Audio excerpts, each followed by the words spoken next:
Can Chelsea keep the momentum going after turning around the game against Southampton completely and win the game against Burnley tomorrow? Marcos Alonso charged by the FA and most likely suspended for his tackle on Shane Long on the weekend. And also, he's the only Chelsea player in the PFA Team of the Year. And Antonio Conte confirms that Emerson Palmieri will play tomorrow. Watch the whole video to find out about all of that, plus my team to face Burnley, and a lot more. Hello there guys and welcome back to 100% Chelsea for my preview of the Burnley versus Chelsea game in the Premier League, with the kickoff being tomorrow evening on Thursday at 7:45 PM UK time. And this is quite a long video as there's a lot to get through, so let's get straight into it. And speaking about our opposition, Burnley, they currently sit in 7th in the table on 52 points from 33 games, 8 points behind us with 14 wins, 10 draws and 9 defeats, the same number of defeats as we have actually.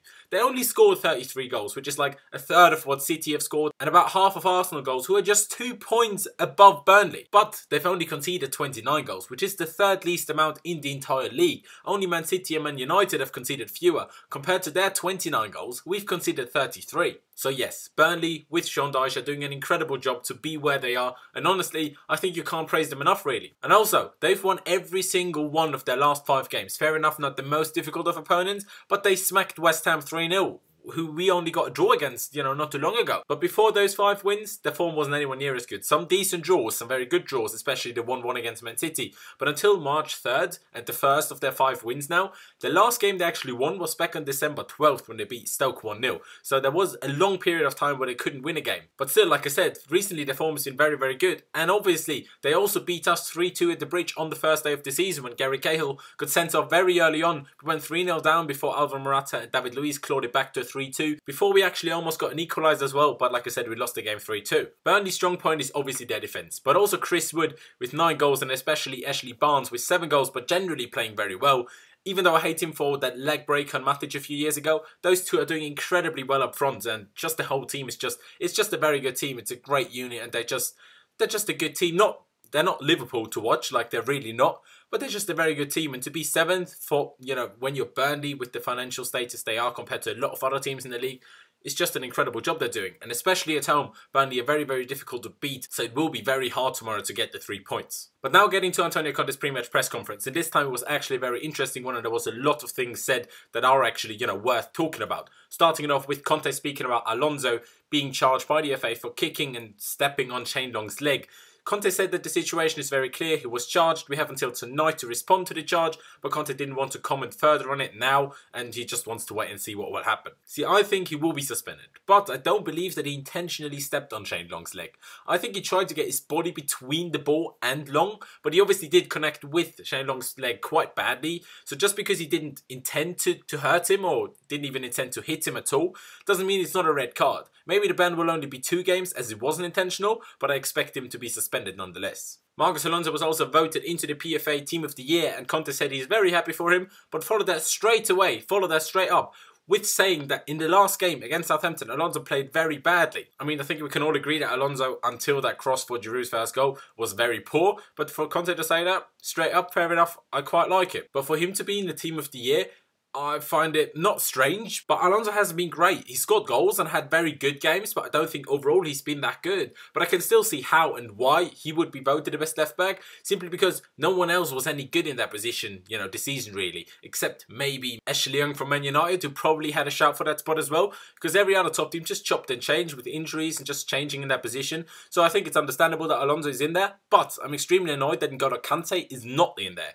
He's had another great season. I don't remember having him a particularly poor game, and he should be in midfield alongside De Bruyne and David Silva instead of Eriksen, in my opinion. The fact that Spurs have 3 players in the Team of the Year in Vertonghen, Eriksen and Kane is an absolute joke in the first place. Like, they will be 6 points off Man United if United win their game tonight, and they only have De Gea in there, but Spurs have 3 players. That makes literally no sense in my opinion, and I think Conte deserves to be in the Team of the Year. Being on the topic of Tottenham only drew away at Brighton last night, a 1-1 draw, and we could therefore go within 5 points of them. Are we to win the game tomorrow? I mean, of course, had we not bottled it and beaten them at the Bridge not long ago, we could actually go above them if we won tomorrow. But obviously, that's in the past, so no point speaking about it anymore.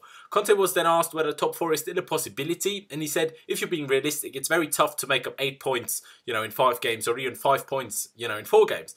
But why not? It has to be our target and we have to try everything to pick up the pieces if Tottenham let us. On Burnley, Conte said that they're having a fantastic season and it won't be easy to get all 3 points tomorrow, but we have to try our best and we have to avoid what happened in the first 60 minutes against Southampton, because in the first 60 minutes we played very badly in every aspect of the game, according to Conte. And then the boss was asked about Michy Batshuayi, who, if you didn't know, picked up quite the serious ankle injury in Dortmund's game against Schalke on the weekend, as he suffered ligament damage to his left ankle, I think it is. His club campaign is over, but there is hope for him to be fit in time for the World Cup. Conte confirmed that Batshuayi has returned to Chelsea to undergo treatment with our medical staff, as all of our players are on loan do, especially when they do pick up serious injuries.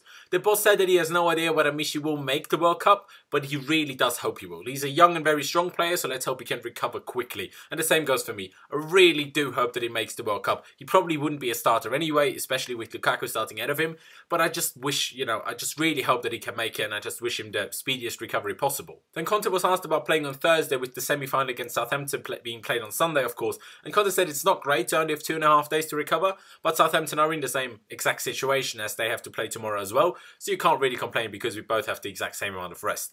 But I still don't really see the point in us and Southampton playing tomorrow. Like, we had the early kickoff on Saturday. Surely both teams should have played on Wednesday, should have played today. Like, that would have made the most sense, but the Premier League, they're a bit daft when it comes to, game scheduling. So as you know, Antonio Rüdiger wasn't even in the squad last weekend, but travelled to Southampton with the rest of the team and had no injury. Conte said after the game that he wasn't involved for tactical reasons, which makes no sense, because we didn't have another centre-back on the bench. And not starting him for tactical reasons, fair enough. But to not even have him on the bench, that makes no sense for tactical reasons. Like, I don't get that. Rüdiger was on a German sports TV show on Sunday, I think it was, and said that he was probably dropped for his comments after the West Ham game when he said something along the lines of dropping way too deep when we go a goal up and almost trying to concede a goal. But Rüdiger did say that he didn't mean to criticise the manager or anyone individually, as he meant the team as a whole sat way too deep and were almost looking to concede a goal, and that had nothing to do with the tactics at all, actually. Conte was then asked about that situation in the press conference and actually said that Rüdiger didn't say anything wrong after West Ham, and reiterated that he just left him out for tactical reasons, but said that Rüdiger will get game time in the remainder of the season. I still think it's very odd that he left him out completely for tactical reasons. Like I said, put him on the bench, fair enough, but leaving him out completely, strange. And I really hope that Rüdiger will start both tomorrow and on Sunday. On team news though, Conte really didn't say much. He just said we will see his decision for the game tomorrow. A bit later on though, he did confirm that Emerson Palmieri will play tomorrow. He's ready both on the physical and the tactical aspect, according to Conte. Whether he can play 2 games in 3 days, though, obviously with the semi-final on Sunday, Conte doesn't yet know. Right now, the most important thing though is the Burnley game tomorrow, so that's all they're concentrating on right now. And I'm very happy about Emerson seemingly getting his first Premier League start tomorrow. Let's hope Conte sticks to his word, and obviously if Alonso doesn't get banned, he will start on Sunday against Southampton. But if he does, if Alonso does get suspended, I really hope Emerson can play both games and that we won't see Zappacosta to left wing work. Like, I really don't want to see that. That's really it from the press conference, and now coming to Chelsea and speaking about the lineup. So Conte did tell us that Emerson would start, but there were a fair few other questions regarding the lineup. Will Rüdiger return to the starting 11 or at least the bench? Will Cesc Fabregas start ahead of Bakayoko again? Will it be Morata or Giroud starting up front?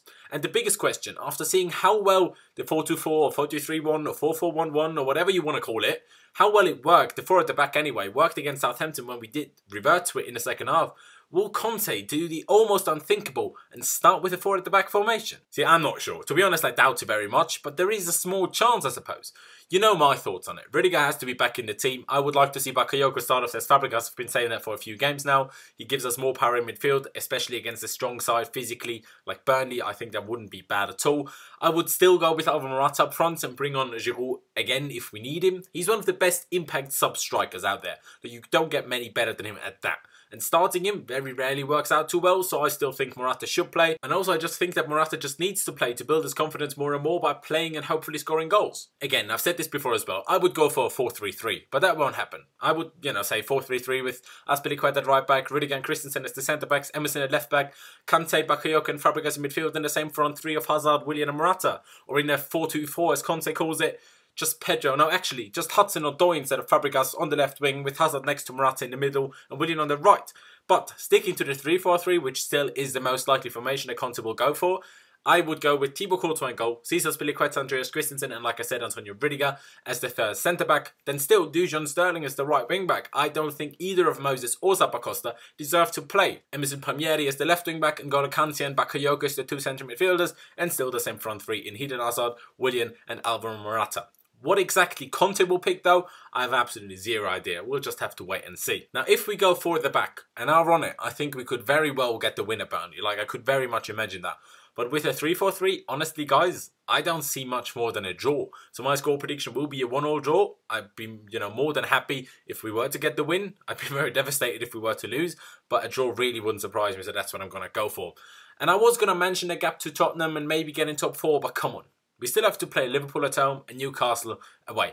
And those are two incredibly difficult games. Two games that, to be honest, I'm not really sure we can or, will win. And same goes for tomorrow as well. Like I said, my score prediction is 1-0. I'm really not sure we can win at Burnley at the moment. And Spurs only have rather very winnable games, remaining for them. And they'd have to lose 2 of their remaining 4 games, with us winning all of our 5 remaining games for us to still go above them. And if we pull it off, great. But I just don't see it happening, to be honest. But that really is it from me. Leave us your comments. Should Alonso be suspended? And does he deserve to be in the Team of the Year? Should N'Golo Conte have made the Team of the Year? And leave any other thoughts you have on the video as well. And also, let us know your predicted and preferred lineups as well as your score predictions ahead of tomorrow's game against Burnley. Also, leave a like if you have enjoyed this video. We would massively appreciate that. Don't forget to check out my social media, which is Laurenz on both Instagram and Twitter. That'd be absolute class. You can see over here. Just check it out and follow me. That'd be good.